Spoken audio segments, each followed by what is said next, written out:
In this video, I'm going to show you the shocking truth about buying affordable homes. Hi, my name is Jerry Pinkas, and I know if you're retiring or you're a first-time home buyer, looking for affordable housing, you're probably sick and tired of looking, and you're thinking you can't afford a home, right? So I'm here to tell you that that's not always true. In this video, I'm going to show you what's really happening and give you a few options about how to buy a home without breaking the bank. So give me a thumbs up if you're good with that. Now, historically, those who are buying their first home have gravitated towards houses that are smaller and more affordable. For starters, the more modest square footage of these homes, the so-called starter homes, make it easier to maintain for first-time home buyers. Now, why? Because most of these first-time home buyers are accustomed to a landlord who takes care of everything from a clogged drain to yard work. But perhaps more importantly, these cheaper houses really actually fit into new home buyers' budgets, which can really be unrealistic to afford. So, the thinking used to be eventually these new homeowners would outgrow their starter home and they could advance in their career and then afford to move up to a larger space. But in today's crazy housing market, where buyers are lined up around the block just for showings of a house, and homes are selling for tens, even hundreds of thousands of dollars over asking price. So the question is, do starter homes really even exist? Or is this a concept now that's more of a fantasy? The real thing is, can you still find affordable homes in America?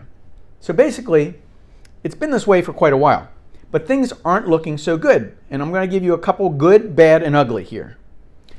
In a 2022 survey of more than 1,000 real estate agents across the country, they found that entry-level buyers are now budgeting an average of $410,000 to get into their first home. Now in the Midwest, the estimates are saying that the home budget is a little bit more reasonable at $236,100. But along the Pacific Coast, first-time home buyers are prepared to spend $878,333 to get into a house. Wow!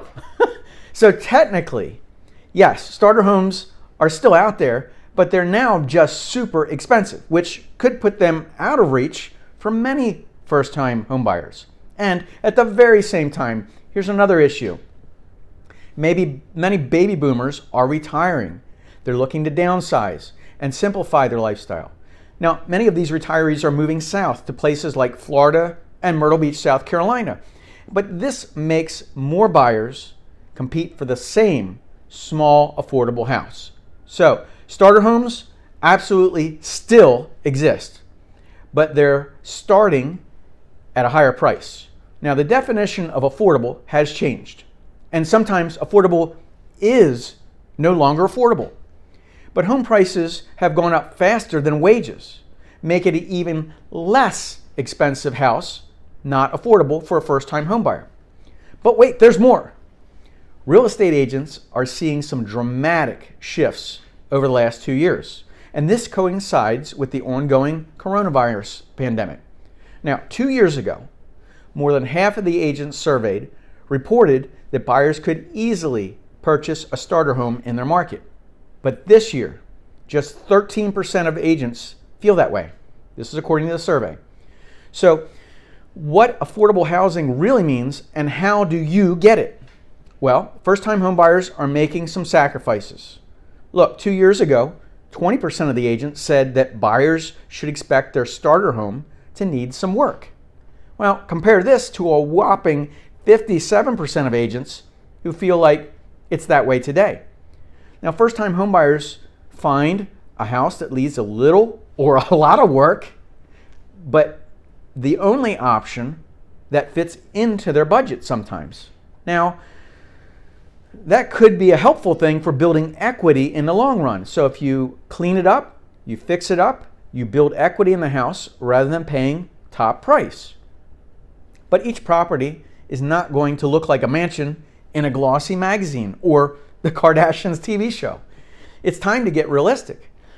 Now, there is some that used to say, if you go after the worst home in the best neighborhood, was a good idea. And that's still somewhat true.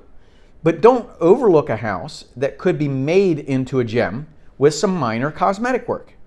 So how do you find affordable housing in your area? Okay, today many starter homes are less likely to have 3 bedrooms. Today, 2 bedrooms are the norm. And to get into a house, buyers may need to consider a condo or a townhouse rather than a single family property. Some buyers may also need to be willing to buy a place that falls outside of their favored area or drive a little further out of town. Now, sometimes their first choice in the neighborhood is not affordable.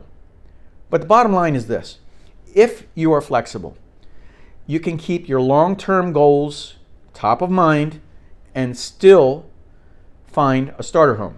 It may not look exactly like what you had envisioned, but if it is truly a starter home, you got to remember something. You got to remind yourself again and again and again, you're not locked into staying in this house forever. Okay? I always advise my clients to remember that if this is their first home, it may not be their dream home. But there is a big difference. You know, expectations are lagging behind the market realities. So my advice is to expand your search. Keep an open mind. You know, everyone needs a place to live, and it sure beats paying someone else rent. But just keep an open mind with your preferences when you're searching for your next property or even your next property down the line. So no matter where you live in the nation, I have a network of real estate agents that I can hook you up with so that they can help you find the hidden gems. Just pick up the phone, give my office a call, let them know where you're looking and what you're looking for, and we'll connect you guys together. So if this is your first time here, I just want to say welcome aboard. There's over 1,000 super helpful videos here on this channel. And if you hit that subscribe button, see you in the next video. Take care, guys.